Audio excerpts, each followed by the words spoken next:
வடக்கில் முதல் முறையாக ஜனாதிபதி அனுரகுமாரவிற்கு பிறந்த நாள் கொண்டாட்டம். யாழில் மரணச் சடங்கின் இறுதி ஊர்வலத்தின் போது பட்டாசு வெடிக்க முற்றிலும் தடை. சஜிதுடன் இணைவதே நாமலுக்கு ஆட்சியை கைப்பற்ற வழி. அரசுக்கு 48 மணி நேர காலக்கெடுவை விதித்துள்ள அரசு மருத்துவ அதிகாரிகள் சங்கம். ஆசிரியர் சங்கத்தின் பணிப்புறக்கணிப்பு. யாழிலிருந்து வெளியான அறிவிப்பு. கொட்டி தீர்க்க போகும் கனமழை, விடுக்கப்பட்டுள்ள கடும் எச்சரிக்கை. அமெரிக்காவின் கடுமையான மிரட்டல், திடீரென ரத்து செய்யப்பட்ட பல விமானங்கள்.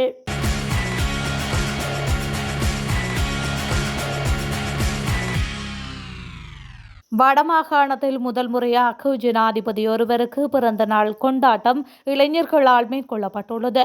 கிளிநொச்சி மாவட்டத்தின் சுண்டிக்குளம் சந்தி இளைஞர்களின் ஏற்பாட்டினால் 24/11/2025 நேற்று மாலை 4 மணியளவில் ஜனாதிபதி அனுரகுமார திசாநாயக்கவின் 57வது பிறந்த நாளை சுண்டிக்குளம் சந்தி இளைஞர்கள் கேக் வெட்டி மற்றும் வீதியால் சென்ற மக்களுக்கு கேக், இனிப்பு வகைகளையும் வழங்கி கொண்டாடியுள்ளனர். இதன்போது ஊடகங்கள் கருத்து தெரிவித்த இளைஞர்கள், முன்னையாட்சியாளர்கள் எவரும் சொன்னதை செய்வதில்லை, தற்போதைய ஜனாதிபதி கூறிய வாக்குறுதிகளை செயல்படுத்தி வருகின்றார். போதைப் பொருளை முற்றுமுழுதாக அழித்து இளைய தலைமுறைகளை போதைப் பொருளிலிருந்து மீட்டெடுத்து நாட்டின் போதைப் பொருளை முற்றுமுழுதாக ஒழிப்பதற்கு நடவடிக்கை மேற்கொண்டமை எமக்கு பிடித்துள்ளது.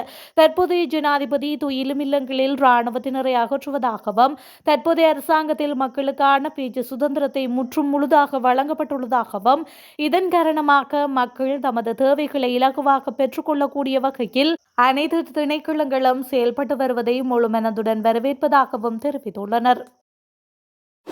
ஆட்சியை கைப்பற்ற வேண்டுமாயின் நாமல் ராஜபக்ஷ உள்ளிட்ட எதிர்க்கட்சியினர் சஜித் பிரேமதாச தலைமையிலான எமது ஐக்கிய மக்கள் சக்தியுடன் ஒன்றிணைய வேண்டும் என ஐக்கிய மக்கள் சக்தியின் களுத்துறை மாவட்ட நாடாளுமன்ற உறுப்பினர் ஜெகத் விதாரண தெரிவித்துள்ளார். இது தொடர்பில் ஊடகங்களிடம் அவர் மேலும் கூறுகையில், அனுர் அரசுக்கு எதிரான எதிர்க்கட்சிகளின் போராட்டம் வெற்றியோ தோல்வியோ என்பதை குறிப்பிட முடியாது. பொதுக் கொள்கையை அடிப்படையாக கொண்டு பிரதான எதிர்க்கட்சியான நாங்கள் அந்த போராட்டத்தில் கலந்து கொள்ளவில்லை. ஸ்ரீலங்கா பொதுஜன பெரமுனவின் தேசிய அமைப்பாளர் நாமல் ராஜபக்ஷவை இளவரசர் என்று நாங்கள் குறிப்பிடப் போவதும் இல்லை, அவ்வாறு ஏற்கப் போவதும் இல்லை, அதற்கான அவசியமும் கிடையாது. எதிர்க்கட்சி தலைவர் சஜித் பிரேமதாசவின் தலைமைத்துவத்தின் கீழ் நாங்கள் செயல்படுகின்றோம். ஐக்கிய தேசிய கட்சியை சேர்ந்த கரின் பெர்னாண்டோ நாமல் ராஜபக்ஷவை கடுமையாக விமர்சிப்பார், பின்னர் புகழ்வார். அது அவரது பழக்கம் என்பதை மக்கள் நன்கு அறிவார்கள். ஸ்ரீலங்கா பொதுஜன பெரமுனவை அதிகாரத்திற்கு கொண்டு வரும் நோக்கமும் கிடையாது. ஆட்சி அதிகாரத்தை கைப்பற்ற வேண்டுமாயின் ஸ்ரீலங்கா பொதுஜன பெரமுன, ஐக்கிய தேசிய கட்சி உள்ளிட்ட எதிர்க்கட்சிகள் பிரதான எதிர்க்கட்சியான ஐக்கிய மக்கள் சக்தியுடன் ஒன்றிணைய வேண்டும். இல்லையேல் அனுர அரசுதான் பலமடையும் என்று அவர் மேலும் குறிப்பிட்டுள்ளார். எதிர்வரும் 12ஆம் திகதி இலங்கை ஆசிரியர் சங்கத்தினர் நாடளாவிய ரீதியான பணி பகிஷ்கரிப்பினை மேற்கொள்ள உள்ளதாக இலங்கை ஆசிரியர் சங்கத்தின் பொதுச் செயலாளர் ஜோசப் ஸ்டாலின் தெரிவித்துள்ளார். நேற்று யாழ்ப்பாணத்தில் இலங்கை ஆசிரியர் சங்கத்தின் உறுப்பினர்களுடன் கலந்துரையாடிய பின்னர் இடம்பெற்ற ஊடக சந்திப்பின் போது இதனை அவர் தெரிவித்துள்ளார். நாடளாவிய ரீதியில் தற்போதைய அரசாங்கத்தின் பிரதமர் முன்னெடுக்கும் கல்விக் கொள்கைகள் ஆசிரியர்கள் மற்றும் கல்வி சமூகத்திடம் கலந்துரையாடாமல் தன்னிச்சையாக முடிவுகளை எடுப்பதாக குற்றம் சுமத்திய ஜோசப் ஸ்டாலின், பாடசாலைகளின் நேரத்தை 2 மணி வரை நடாத்துவது தொடர்பாக முன்னெடுக்கப்பட்ட முடிவும் தவறான தீர்மானம் என்று கூறியுள்ளார். அத்துடன் பாடசாலை நேரத்தை அதிகரிக்கும் போது முஸ்லிம் பிள்ளைகள் வெள்ளிக்கிழமைகளில் பாதிப்பிற்குள்ளாகும் நிலை ஏற்படும்.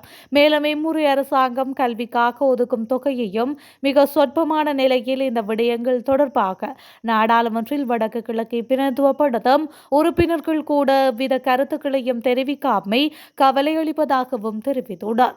மேலும் ஆசிரியர்களின் சம்பளம் அதிகரிக்கப்படாமை மற்றும் சுபோதினி அறிக்கையிலும் விடயங்கள் இன்னமும் முழுமையாக நடைமுறைப்படுத்தப்படவில்லை எனவும் இது தொடர்பாக தமது பணி புறக்கணிப்பு முன்னெடுக்கப்பட உள்ளமை என்றும் அவர் குறிப்பிட்டுள்ளார். சாவகச்சேரி நகராட்சி மன்ற எல்லைக்குட்பட்ட நகர் பகுதிக்குள் மரண சடங்கின் இறுதி ஊர்வலத்தின் போது பட்டாசு வெடிப்பதற்கு தடை விதிக்கப்பட்டுள்ளது. சாவகச்சேரி நகராட்சி மன்றத்தின் 6வது மாதாந்த சபை அமர்வு நேற்று இடம்பெற்றது. இதன்போது நகர் பகுதியின் பாதுகாப்பு மற்றும் சுகாதாரம் தொடர்பான கலந்துரையாடல்கள் மேற்கொள்ளப்பட்டுள்ளது.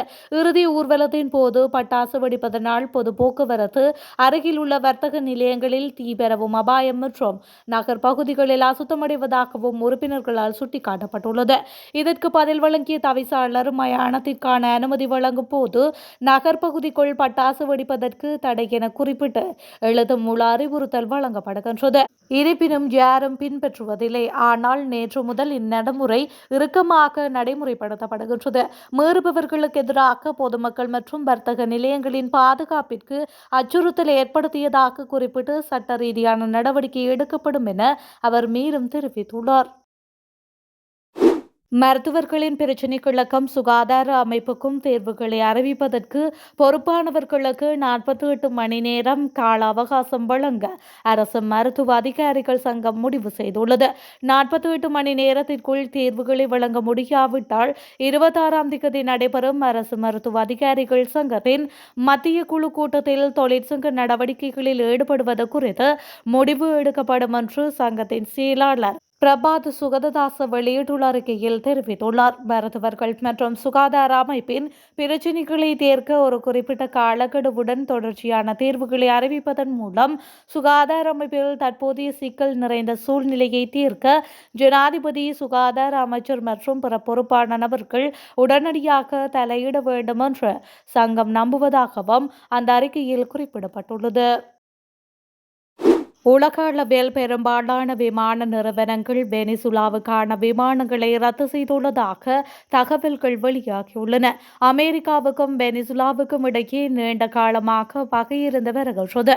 இந்த நிலையில் கரீபியன் கடற்பகுதியில் போர்க்கப்பல்கள், போர் விமானங்களை அமெரிக்கா குவித்து வருகின்றது. உலகின் சக்தி வாய்ந்த USS ஜெரால்ட் ஆர். போல்ட் என்ற விமானம் தாங்கி போர்க்கப்பல்களையும் அனுப்பி வைத்துள்ளது. இது போருக்கான அறிகுறியாக பார்க்கப்படுகின்றது. இதனால் வெனிசுலா பதிலடி கொடுக்க ஆயத்தமாகியும் வருகின்றது. அதன்படி சிறப்பு அவசர நிலைக்கு ஜனாதிபதி நிக்கோலஸ் அறிவித்துள்ளார். பிளான் இண்டிபெண்டன்சியா 200 என்ற திட்டத்தின் கீழ் நிலம், கடல், வான்வெளியில் பாதுகாப்பை பலப்படுத்த நடவடிக்கை எடுத்து வருகின்றது. இந்த நிலையில் ராணுவ நடவடிக்கைகள் காரணமாக வெனிசுலா வான்வெளியில் பறக்கும் போது எச்சரிக்கையாக இருக்குமாறு அமெரிக்க பெரிடல் விமான நிர்வாகம் தெரிவித்துள்ளது. இதனால் உலக அளவில் பெரும்பாலான விமான நிறுவனங்கள் வெனிசுலாவுக்கான விமானங்களை ரத்து செய்துள்ளன.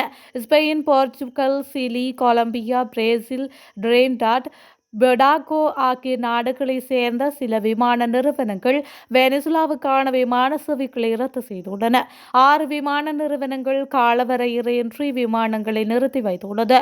துருக்கி ஏர்லைன்ஸ் இன்று முதல் நவம்பர் 28ஆம் தேதி வரை விமான சேவைகளை நிறுத்துவதாக அறிவித்துள்ளமையும் குறிப்பிடத்தக்கது.